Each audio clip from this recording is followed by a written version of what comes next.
Bakit naging exception yun? Naging exception, nag-withdraw din ng Burundi pero ang ICC nag-continue ng kanilang investigation simply because of the fact that the pre-trial chamber ordered the investigation 3 days before the effectivity of the 1-year period. So that constituted an exception. Unlike here, that the order of investigation by the pre-trial chamber was done 2 years and several months after the withdrawal. So that is the logic behind it. No? Eh, dagdagan ko na rin, Atty. Carrion, yung tatlong judges sa majority opinion did not decide actually on the issue of jurisdiction eh. Kasi nga, based on merit, kasi sinasabi lang yan, it was improperly raised. So not really on the merit on whether or not may jurisdiction. Hindi ko ba? Mabanggit ko lang, ito kasi nangingigan ko kayo, attorney, na sinabi ninyo, kasi Yes, itong posibilidad na mapauwi po ang dating Pangulo para dito niya harapin yung kanyang mga kaso, kung masasampahan siya ng kaso, wala namang at kaso dito eh. Wala namang kaso. o dito politician, yung posibilidad nga po na yun, kung kunwari, yung meron pong biktima na maglakas ng loob, kunwari, no, na if and when, na magsampa nga ng kaso dahil nagpalit na po ng administrasyon, dahil nga dun sa naisin na mapauwi na po ang dating Pangulo, meron sinasabi nga kayo, dahil sabi nga ng ibang mga legal luminaries, wala namang hindi naman maaring manduha ng ating Korte Suprema ang ICC na pabalikin nyo yan, hindi po ba? At sinabi nga din ng iba, ongoing nga, nag-umpisa na nga yung legal processes, di lalo pang mas malayo na mapauwi siya. So, pero kayo, may sinasabi kayo na linigaw ko kayo, sabi nyo, maaari naman mag-issue ng mandatory injunction ang ating Supreme Court para pilitin po yung ating mga government officials to take the legal and diplomatic steps. Kayo po, can you please elaborate on that proposal of yours? Okay, ganito po yun. Totoo po na ang Supreme Court cannot court, no?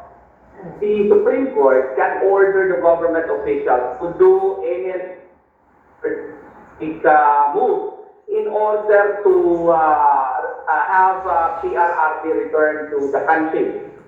Because the mistake was made by government officials. In the first place, it was merely a diffusion notice, not a red notice. Note that even a red notice can only authorize approve.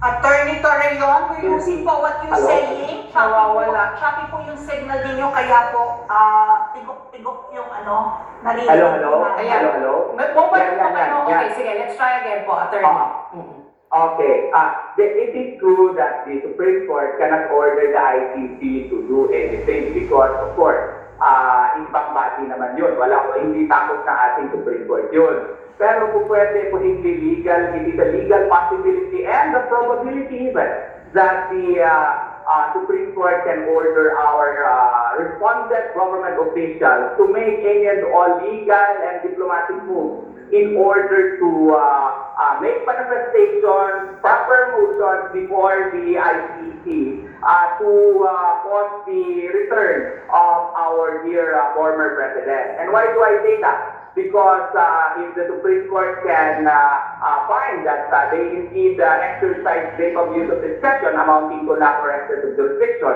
especially in this case that what was received was only a diffusion notice and they really failed to follow Article 59 of the Rome Statute, no, and the case of what you call the Ibrahim is likewise similar in this case, a South African case, and likewise the declarations of ICTY in the prosecutor versus Dragan Nikolic would likewise apply, that where the accused has been treated inhumanely, that where his human rights were gravely violated, that he was subjected to cruel treatment, then that would out the jurisdiction of the court. These matters can be manifested to by the government officials to the ICC. That's my humble opinion of the matter. I may be wrong on it.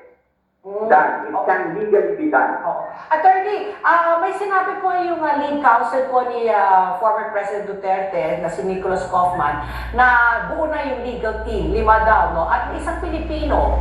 Are you at liberty or are you privy to this information kung sino yung Pilipino po? Not privy. You're not? I'm not privy to that information. So, I don't know kung asali ba ako doon o hindi. Ang sa akin lang, tatrabahuin ko lang dito yung mga trabaho ko dito. Marami na akong trabaho dito. Kung hindi ako masali doon, hindi naman talaga pa ako accredited doon. I'm still working on my accreditation.